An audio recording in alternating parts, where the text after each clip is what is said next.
Con la información internacional vamos a hablar de las sanciones económicas a Rusia, que se esperaba que hicieran retroceder a la economía rusa, pero al contrario de lo que muchos pensaban, parece que está pasando otra cosa. Lo vemos.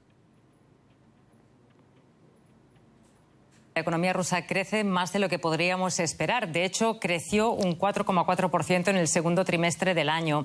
Pero a pesar de los resultados positivos y la subida, los analistas creen que la caída puede ser inminente. Veamos por qué.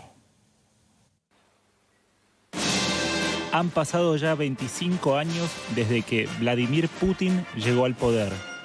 Desde entonces la economía rusa vivió impactantes cambios. A pesar de librar una guerra contra Ucrania y afrontar sanciones internacionales por la agresión, el PBI de Rusia creció 4,4% en el segundo trimestre. Pero, ¿todo marcha tan bien como parece? Si hablamos solo de los números, sí, son impresionantes. Y la economía rusa sobrepasa a la de algunos países desarrollados como Alemania o Reino Unido. Pero cada vez que hablemos de la economía rusa, necesitamos tener claro qué hay detrás de este crecimiento. Los expertos creen que esta fortaleza económica es inducida por factores insostenibles. La maquinaria bélica contra Ucrania generó un inmenso gasto público que está apuntalando la economía mientras crea una ilusión de estabilidad. La economía rusa está operando al máximo de su capacidad y el principal ingrediente de esta receta son los gastos de guerra que ahora superan el 30% de los niveles de preguerra.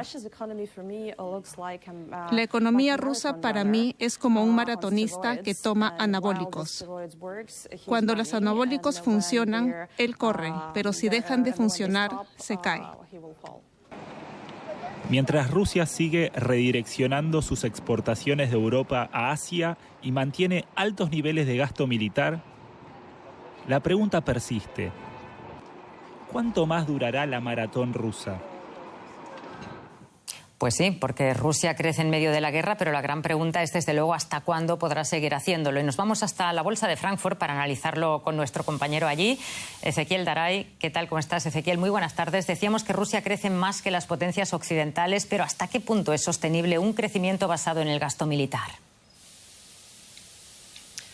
Bueno, Rosa, económicamente en el corto plazo es sostenible porque el PBI, como dices, está creciendo, el rublo se ha apreciado, se había depreciado muchísimo en el año 2022, tienen una inflación de un 9% anual que es elevada pero está relativamente controlada y tienen un muy bajo nivel de endeudamiento. O sea, esto le permite a Putin todavía endeudarse un poco más para la guerra, pero han transformado completamente su estructura de gastos. Como veíamos en el informe, un tercio de todo el gasto público se destina a gasto militar improductivo, que además tiene otros factores, como por ejemplo, hay una gran escasez de mano de obra calificada por el envejecimiento de la población, porque muchos jóvenes han emigrado y porque el sector de fabricación militar, que es el que mejores salarios paga en Rusia, se está llevando toda la mano de obra. Esto está desabasteciendo, o sea, no solo no hay inversión en otros sectores de la economía, sino que tampoco hay mano de obra. ¿Y por qué decimos que el sector militar es improductivo?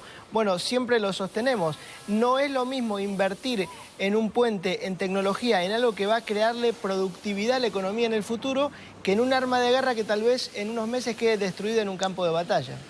Claro, muy interesante este punto, Ezequiel. Pero otra cosa, muchos creían que las sanciones económicas dañarían y quizá mucho la economía rusa. Viendo estos resultados, ¿podemos decir que han tenido algún tipo de impacto real?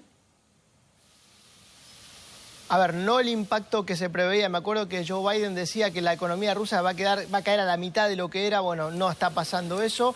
Sí, algunas sanciones que ha impuesto Estados Unidos últimamente, como por ejemplo prohibirle a muchos bancos comerciales operar con bancos rusos, está afectando el comercio internacional de Rusia.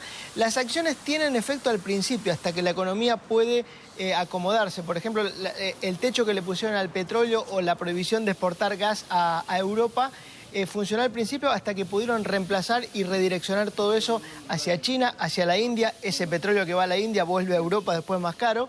Y bueno, de esa forma lo han logrado hacer. China ha sido un factor clave para que Rusia no sufra tanto las sanciones. Hoy el comercio bilateral entre ambos es de 244.000 millones de dólares por año, pero también, como decíamos, la India y parte del sur global con países como Brasil. Muchísimas gracias, Ezequiel, por este y otros análisis esta semana desde la Bolsa de Frankfurt. Buen fin de semana.